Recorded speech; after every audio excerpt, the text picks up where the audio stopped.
Bismillahirrahmanirrahim. Assalamualaikum warahmatullahi wabarakatuh. Waalaikumsalam warahmatullahi wabarakatuh. Bismillahirrahmanirrahim. La haula wala quwwata illa billah. Yang saya hormati PLT Camat Parang. Mudah-mudahan bentar lagi di definitif, Mas. Oh,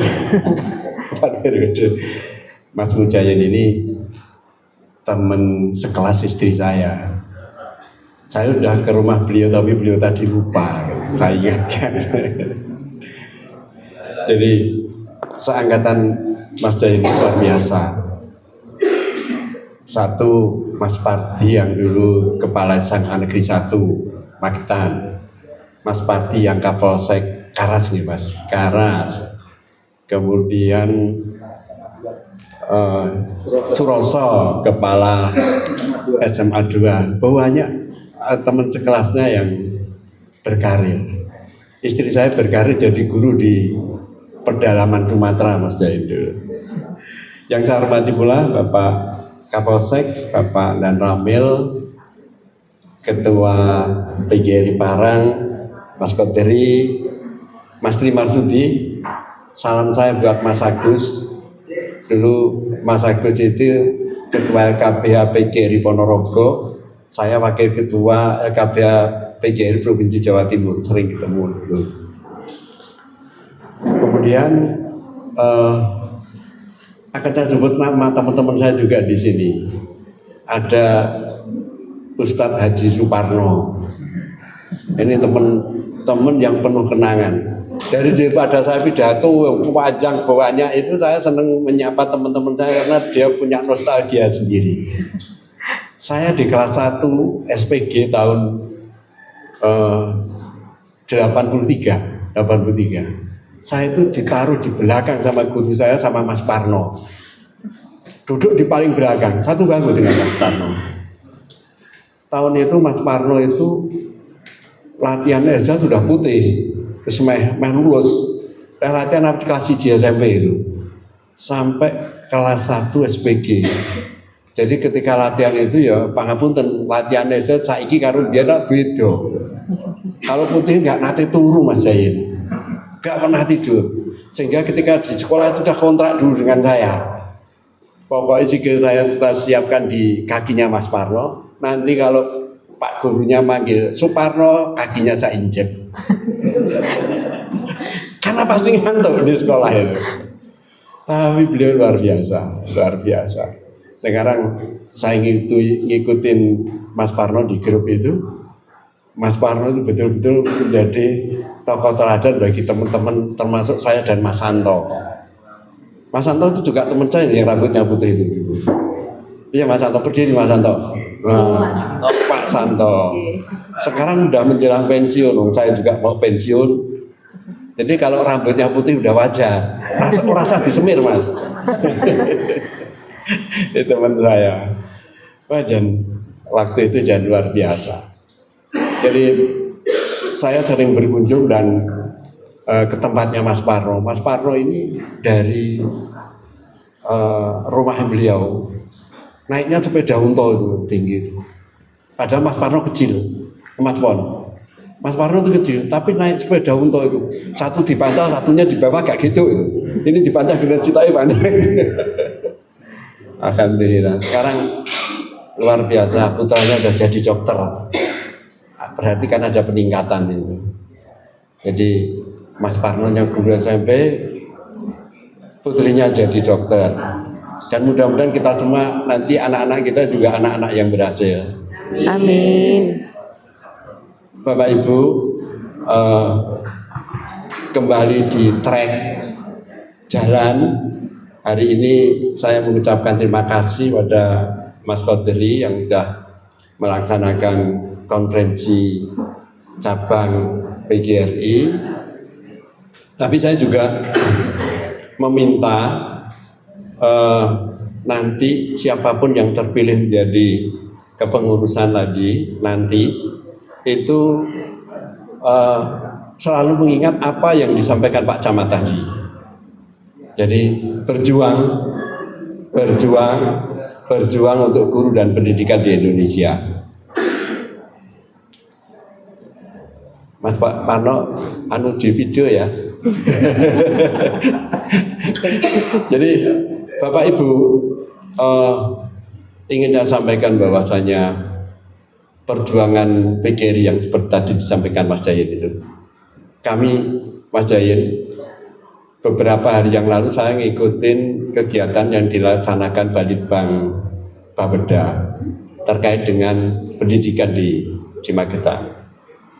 Saya hanya menyampaikan pertama apresiasi pada pemerintahan kemarin, di mana kami ketika Kang Woto masuk di Magetan itu, guru di Magetan itu yang PNS hanya kepala sekolah dan 1 atau 2 guru se-Kabupaten Magetan. Coba dibayangkan guru di Kabupaten Magetan saat itu tahun sekitar 2020 itu PNS-nya hanya kepala sekolah dan 1 atau 2 guru itu hampir merata di seluruh kabupaten.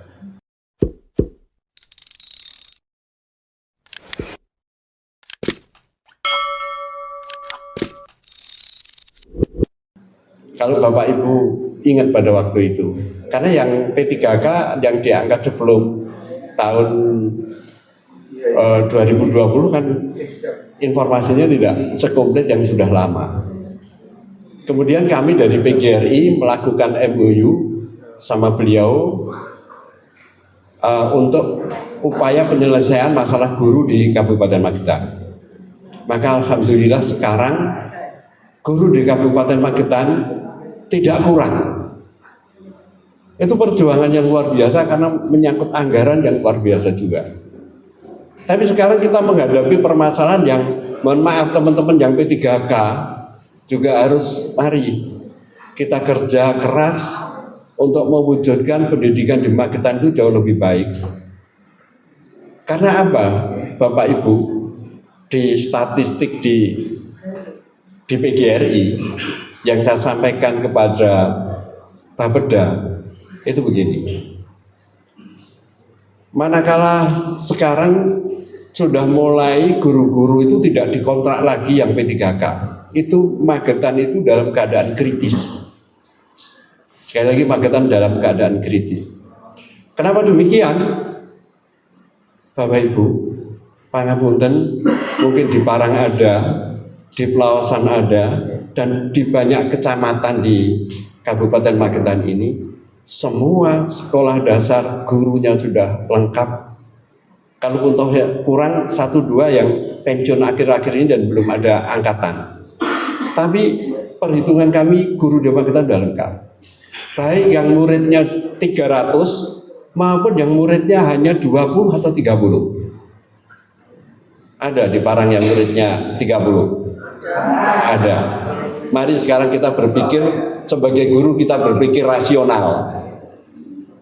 Jadi kalau muridnya 30, gurunya 6, guru olahraga 1, guru agama 1, kepala sekolah 1, artinya ada 9 orang.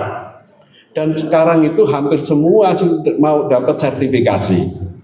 Berapa anggaran negara untuk 20 anak yang muridnya 20 atau 30 tadi? Kalau sudah sertifikasi, maka rata-rata guru itu kalau di kita bikin rata-rata itu per bulan 8 juta lebih, Mas Jayen. Jadi kalau satu guru anggaran negara 9 juta tiap bulan atau 8 juta saja, kalau ada 9 tadi sudah 72 juta anggaran negara untuk gaji aja. Belum bosnya, belum kelengkapan sarana prasarana. Maka kita rata-rata kira-kira kalau itu 80 juta pasti ada. Kalau muridnya 30, 80 juta dibagi 30 itu alangkah mahalnya biaya pendidikan di Indonesia. Nek murid cara pintar berarti guru ini perlu dijewer tuh Mas. Bayang kan? Coba bayangkan betapa mahalnya. Tapi ya anehnya itu pemerintah daerah kok tidak memetakan itu. Ketika saya tanya apakah ini sudah dipetakan oleh Balitbang? Belum. Nah kalau belum, terus sampai kapan?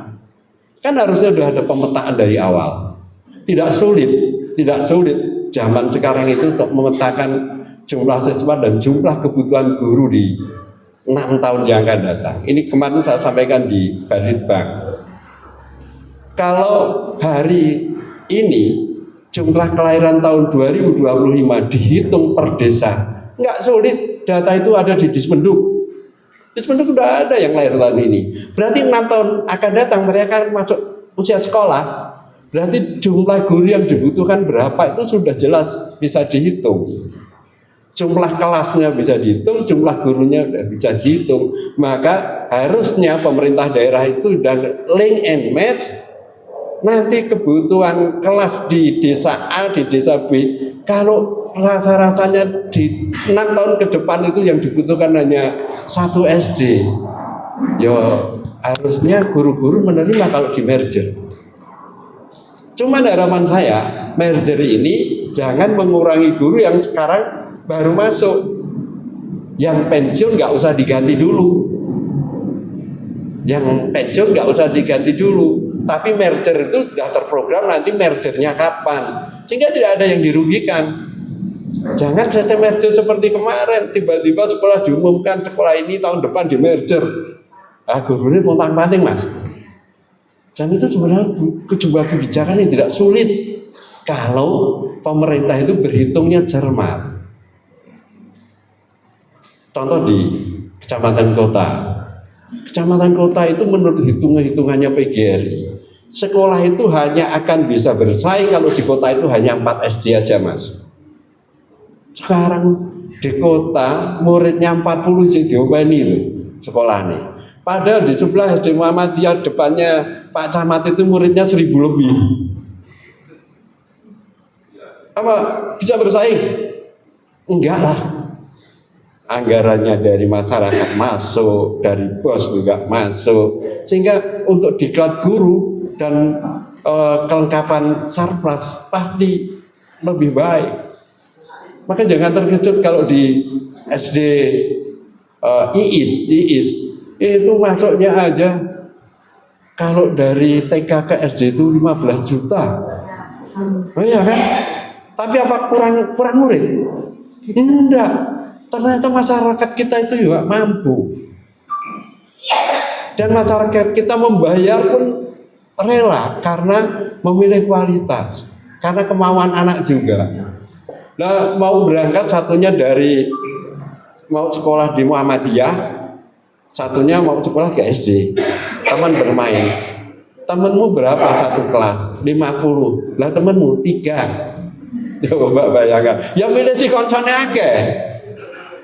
IIS setiap akhir semester begini, akhir semester itu untuk peningkatan kapabilitas guru mendatangkan dari Cambridge orang Singapura disuruh ngajar di guru-gurunya, orang Inggris suruh ngajar guru-guru.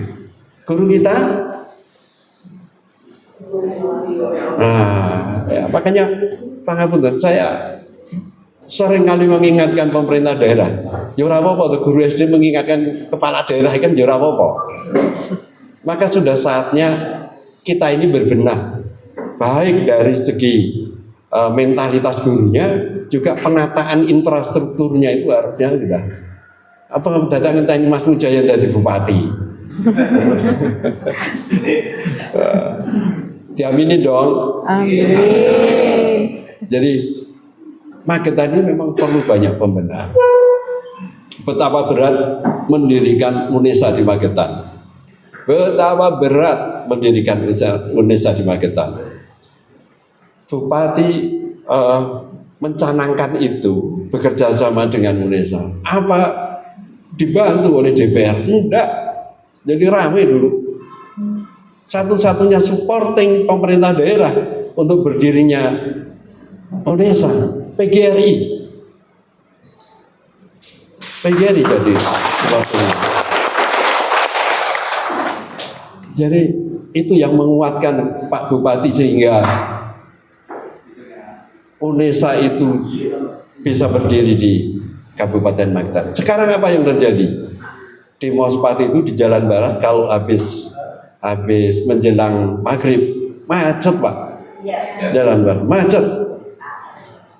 Sekarang warung-warung di sepanjang jalan sampai Karangsono itu ramai semua. Itu kan peningkatan PAD. Orang-orang yang sekolah di Magetan yang sekarang jumlahnya lebih dari 5.000 itu bawa uang semua dari rumah untuk belanja. Dulu itu ditentang berdirinya. Karena apa? Wong tanah kok diberikan UNESA. Ketika Pak Bupati menjawab, belum itu tanah negara loh Pak Sun Martiweni negara untuk kepentingan negara, masa ora gelem. Sesederhana itu. Jadi tanah bengkok itu punyanya pemerintah daerah, sementara UNESA itu juga lembaga pendidikan yang pemerintah punyanya daerah. Jadi dari negara ke negara kan nggak apa-apa. Sekarang yang menikmati orang Maspati. Hampir yang punya modal bikin kos-kosan. Ada yang punya kos itu lebih dari 20 kamar, saya bayangkan. 20 kamar kalau satu kamarnya 700.000 misalkan. Sudah berapa aja. Dan itu makanya banyak di kehidupan ekonomi di daerah Maspati itu berkembang luar biasa. Tapi sayangnya yang di Pelausan nggak begitu berkembang, mungkin karena jurusannya. Tapi itu memang perlu dipikirkan di teman-teman. Silakan teman-teman memberi masukan ke pemerintah daerah lewat medsos, lewat video seperti Mas Parno, itu memberikan masukan supaya menjadi pemikiran untuk pengembangan Magetan ke depan. Siapa tahu nanti Magetan berkembang seperti Malang. Ya kan?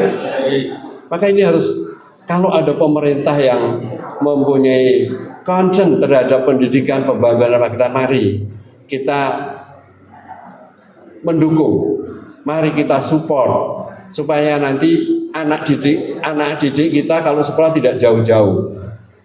Bapak Ibu, sekolah itu kalau jauh biayanya, biaya hidup, biaya kos itu melebihi biaya kuliahnya.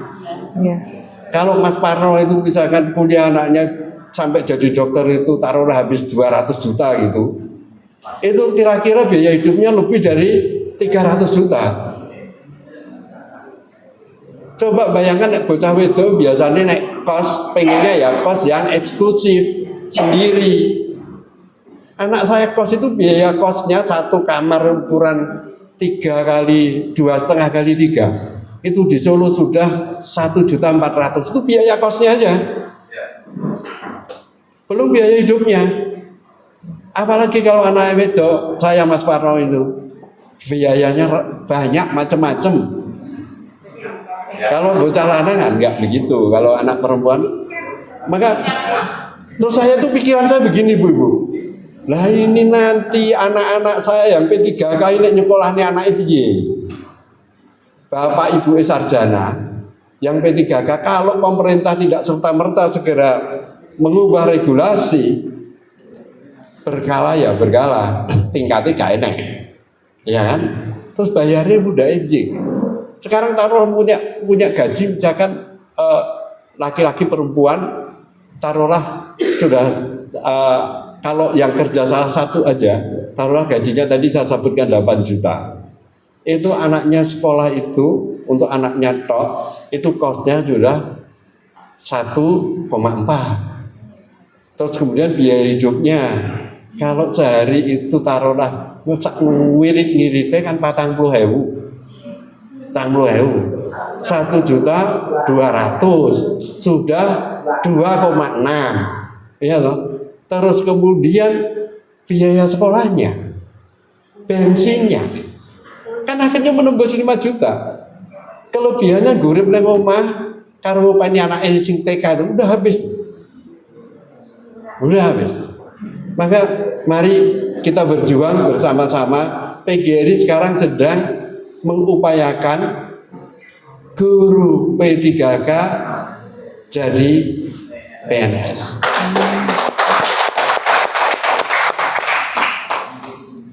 Jadi kalau PGRI-nya berjuang, ya di bawah ikut berjuang dong. Tingkatkan kapasitas. Biar kita dipercaya oleh masyarakat.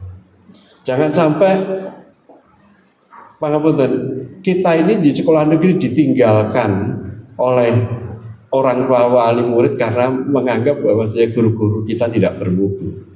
Padahal saya tahu persis bahwa teman-teman itu mau belajar. Cuman kita kalah fasilitas. Bagaimana caranya?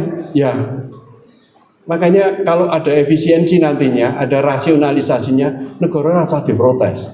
Asalkan itu logik, gitu. Seperti Magetan itu saya pikir nggak logik lagi.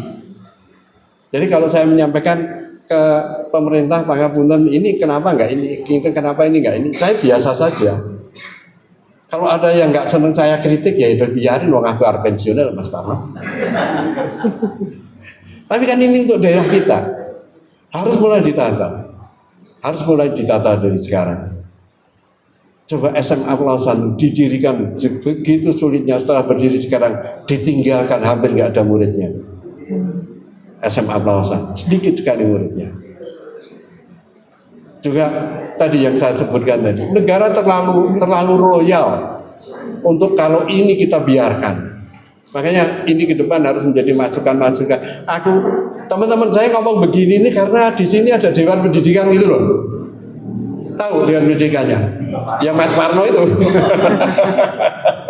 Biar nanti kita sinkron satu frekuensi ketika memberikan masukan kepada pemerintah, kita bicara dulu Mas Parno. Jadi kita sinkron. Jadi harapan kami pendidikan di Magetan akan sangat berkualitas nantinya. Dan ini, mohon maaf, peran serta PGRI di kecamatan itu harus optimal. Kerjasamalah dengan K3S, kerjasama dengan pengawas untuk merumuskan secara berkala kegiatan peningkatan kapasitas kapabilitas. Lawangnya dari mana? Kan PGRI ada iurannya. Ada iurannya. Kalau di sini berapa anggota gurunya Mas?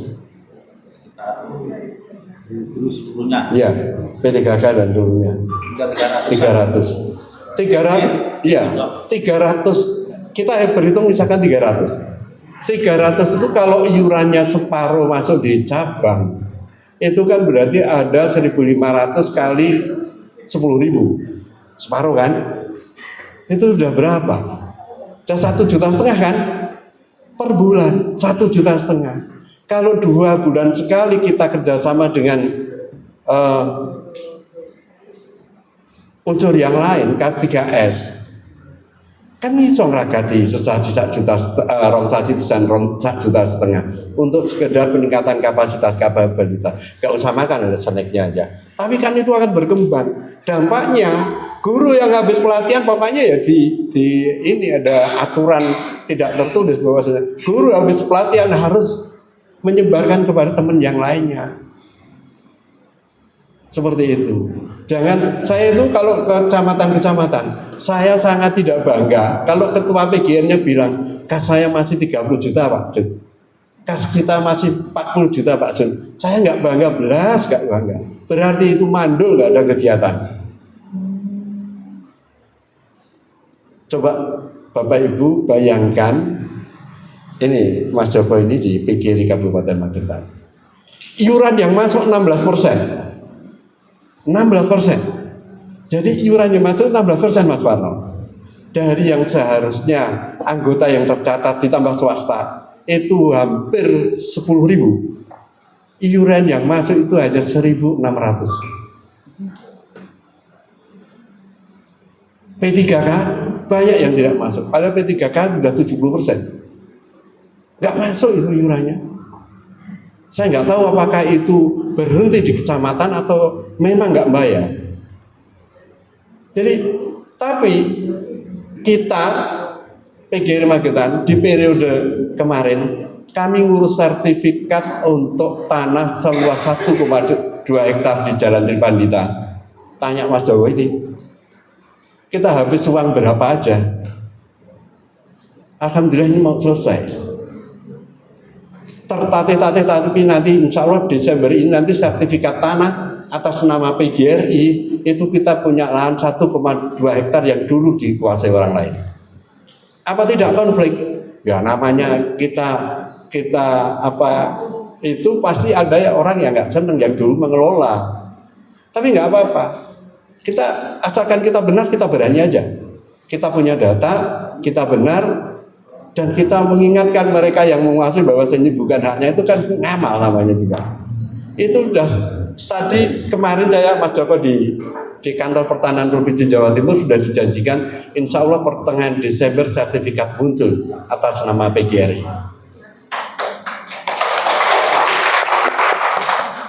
Cita-cita besar saya nggak mungkin mewujudkan, tapi saya sampaikan anak-anak muda, guru-guru muda yang nanti suatu saat manakala anggota PGRI ini mau sinkron dengan organisasi profesi yang lain, tidak bayar iuran, mungkin kabupaten kota lain di Indonesia nggak bisa, sebagian besar ya pasti ada, Magetan insya Allah tetap eksis. Karena apa? Aset-aset Magetan nanti harus diupayakan menjadi mesin untuk biaya peningkatan kapabilitas guru. Satu hal aja, SMA PGRI Mospati, muridnya berapa?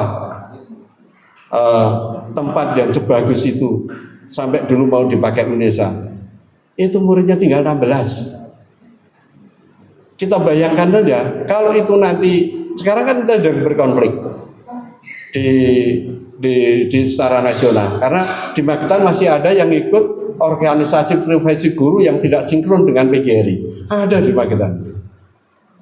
Kalau kita nanti peninjauan kembali, kita sudah menang di kasasi.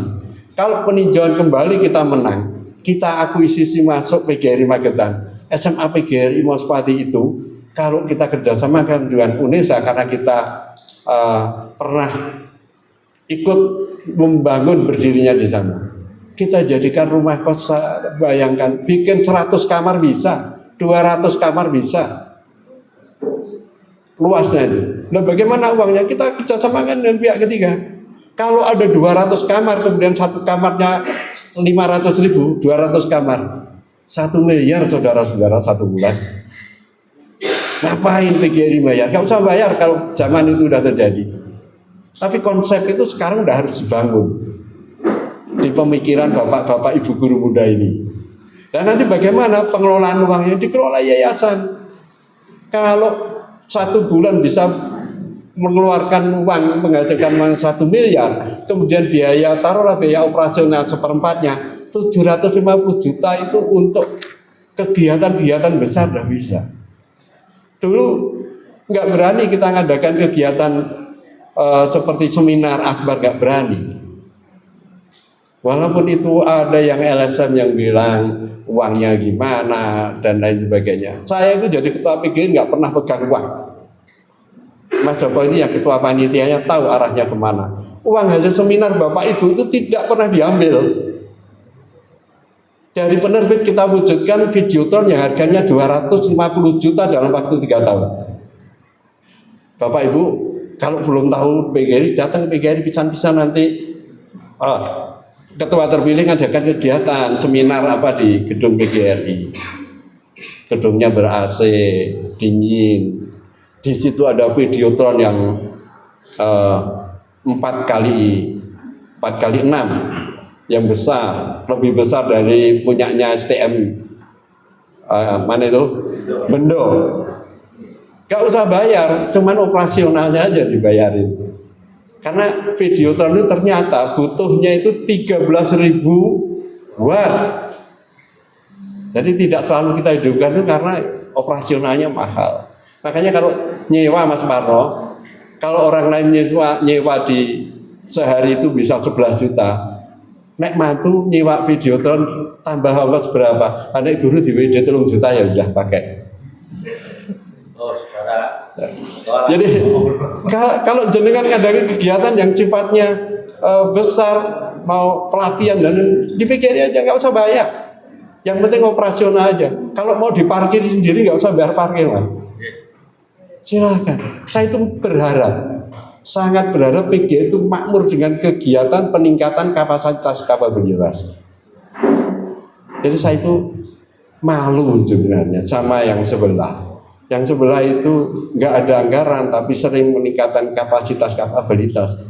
Dulu ini Mas Qadir ini udah saya janji loh, ketua-ketua terpilih di kecamatan-kecamatan periode lalu, bahwasanya saya tak konsentrasi ke masalah aset, bagaimana mengembalikan aset-aset Magetan.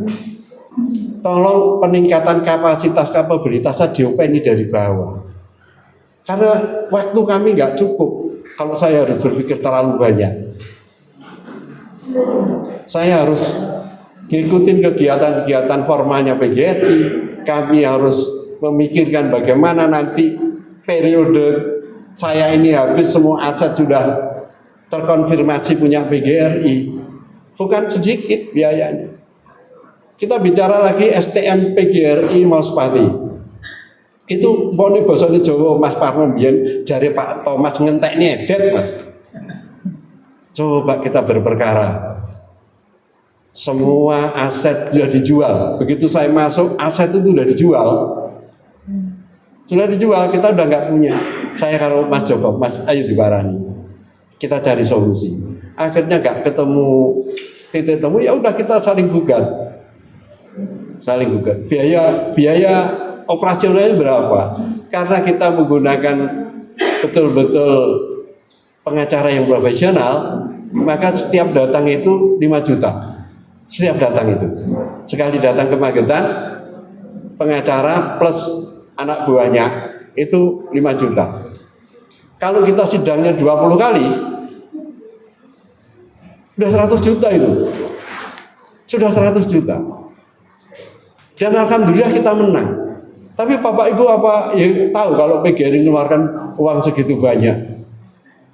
Dan sertifikat yang Agustus muncul itu pun Desember itu pun muncul. Kemarin Mas Joko dengar sendiri, saya telepon sama Sidoarjo yang habis mensertifikatkan tanah haknya untuk HGB. Habis berapa?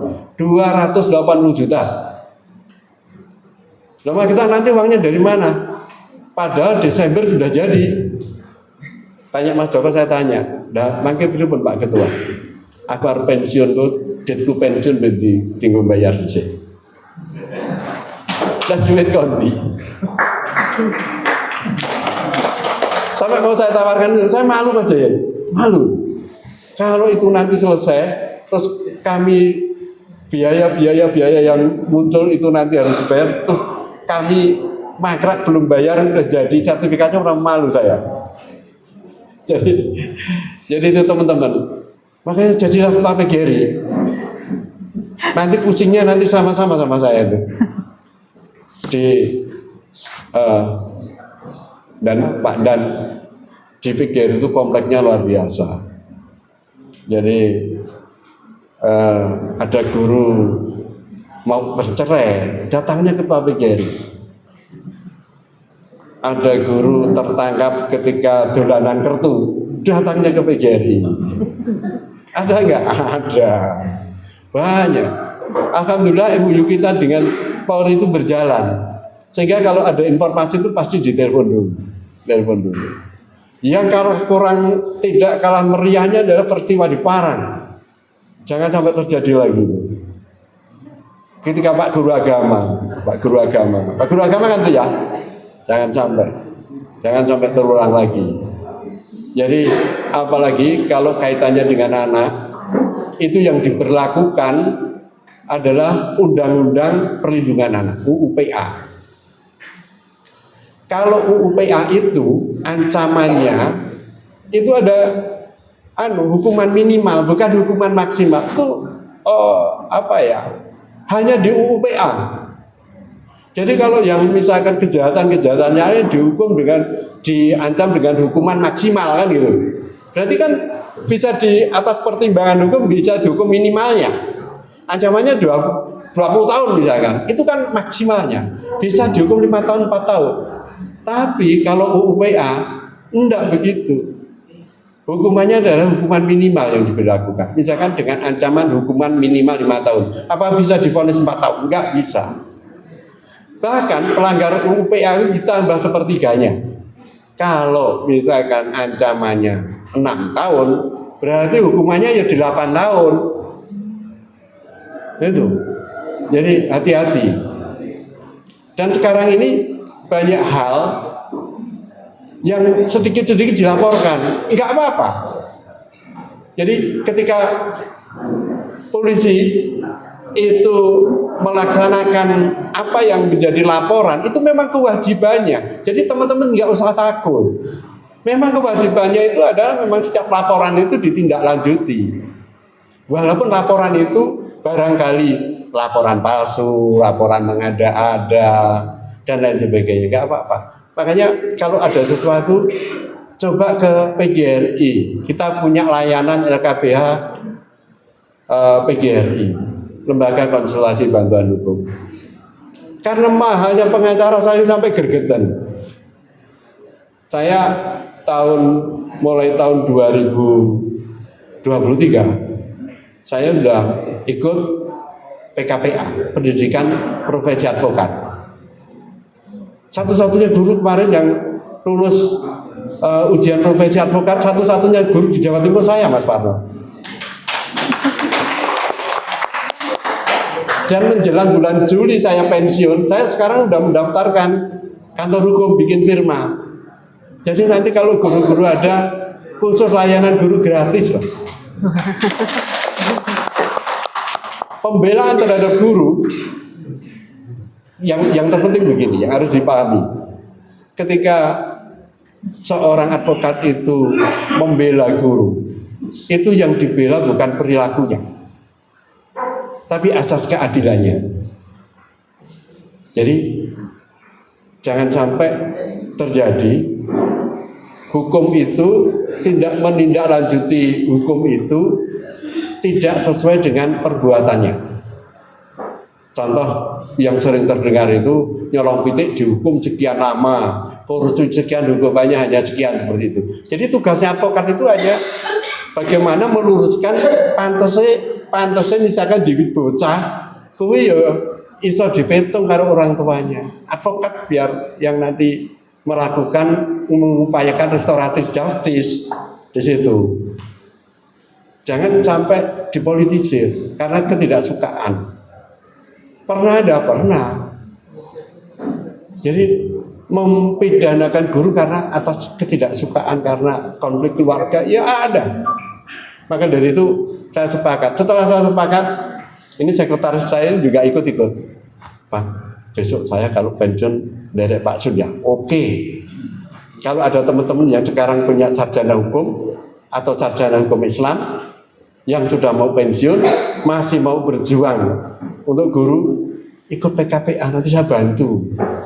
Ikut ujian advokat nanti saya bantu. Habis itu bergabung, harus bergabung, ngamal ke ilmu. Untuk guru-guru. Jangan sampai guru-guru kita dibebani takut. Guru kita dulu ketika sekolah sudah besar-besar SPG, muridnya pendekar, dibalang kok ngarep balang tuding biasa, penghapus biasa. Apalagi kalau Mas Parno ngantuk ya mesti dilempar. Padahal harus pendekar, dilempar sama gurunya. Apa berani? Enggak. Tapi kalau sekarang, dijibit guru ini ya lapor bapaknya orang ngerti lapor polisi, ya. Terus nanti karena polisi itu pasti memproses, pasti, karena memang kewajibannya. Maunya polisi misalkan restoratif justice. Tapi kalau orang tuanya nggak bisa, polisi ya nggak bisa berbuat apa-apa ya Mas. Itu loh. Jadi maka kita nanti insya Allah tahun 2026 ya Mas Joko, sudah berdiri firma yang advokatnya guru. Mungkin ini juga satu-satunya di Jawa Timur. Jadi pengabdian terhadap guru itu asik. Kalau Bapak Ibu tahu, setiap tahun bodoh anak-anak saya yang berjuang lewat P3K ini, Mas Jayan pun meri loh. Gula saya di rumah itu, nanti tanya istri saya, 1 tahun tuh gak habis Mas. Tapi saya nggak minum gula. Nek gak minum gula ini pertanyaannya, Pak Sun ki loro apa? Jadi jaga kesehatan Bapak Ibu. Ternyata penyakit itu karena ya kita makan yang udah over lah. Saya ini sudah mengurangi gula. Kalau kemana-mana bawa gula jagung itu. Mas Parno mengurangi garam. Makanya di mana-mana ya makan garam. Karena kalau ketemu di rumah sakit dicocok-cocokan gitu loh. Biar sak bangku sak ini rumah sakit bareng periksa.